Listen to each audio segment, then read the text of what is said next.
Hey everybody out there on YouTube, video showing the low voltage job in a bar restaurant. Very similar to the other restaurant video. I think I've uploaded it, maybe not. Anyways, it's similar setup as one I just did a while ago. This one's been here for almost 2 years now. So today I thought I made a video because I happen to be in the area. I'm installed a new line for a printer on the hotline. They wanted to move the printer, so I ran a whole new wire here. So patch panel setup, trip light. Yeah, same thing as before. I'd like to make this sort of a standard setup because I really like it. Having this patch panel is so important. It's so it's so convenient because things get changed around so much. Can we add this? Can we move this? Da, da, da, da, da.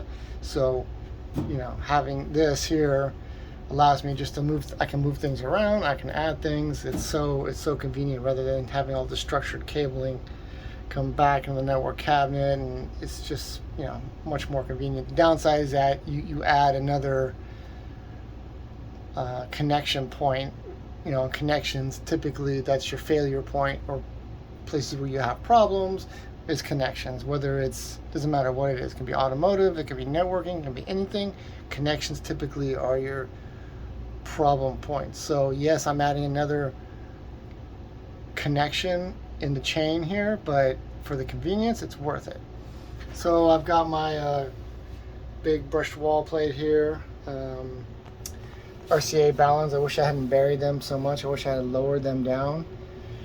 This whole room was gutted down to the bare framing, so I had a chance to do things how I wanted to do them, and which is why I have this here, the structured media enclosure. And so instead of using it for electronics and such, I have used it for wire management. So I have PVC conduit running back behind this wall here into the attic space here with that access door. So anytime I want to add wiring, it's very simple. I can have very easy access to that and just run it down to this PVC conduit, which I've used it several times already running additional wiring. So that's that. And then to cool this room, because basically this building has 20-foot high ceilings, so this is on a second story right here. So it gets hot up here because it's on the second story.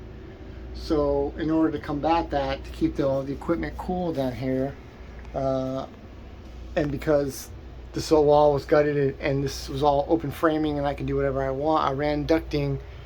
There's a wine cellar on the other side of this door here, and I've run ducting from the wine cellar. This was actually a recommendation from the HVAC guy. I was trying to figure out how can I keep this room cool. I said, why don't you circulate air?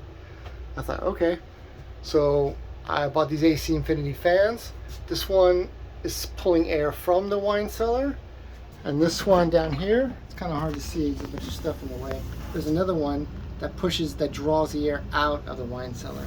So it circulates the air inside this room, and it works pretty good because today it's pretty warm and this room's a little warm, but it keeps it pretty cool. It works pretty nicely. I'm happy with the setup.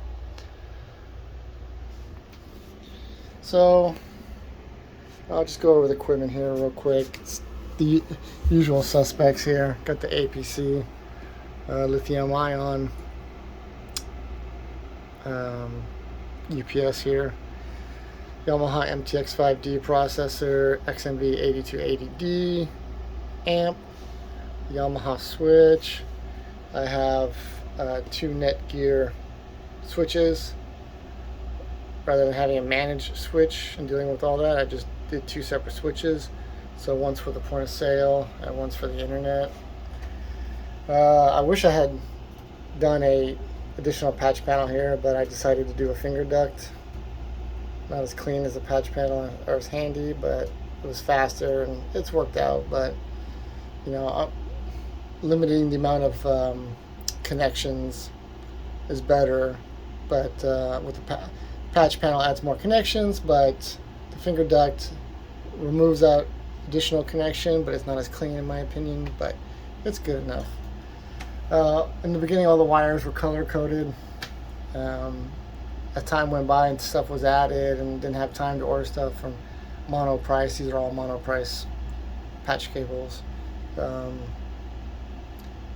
Yeah, I kind of lost my color coding setup here, but anyways, green was supposed to be point of sale, black audio system, internet orange, stuff like that.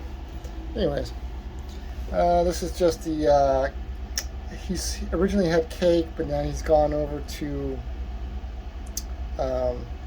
toast point of sale system. So this is the router for toast. This is the PDU where all the small devices are plugged into. Hike fishing camera setup and your Comcast router. So pretty simple setup. Samsung rack. Really like these racks. I don't think they make these anymore. And that's pretty much it. Everything's been working good. It's been going for about 2 years. Haven't had any issues. Never got a call that anything wasn't working. So, yeah, it's all looking pretty good. All right, well, thanks for watching.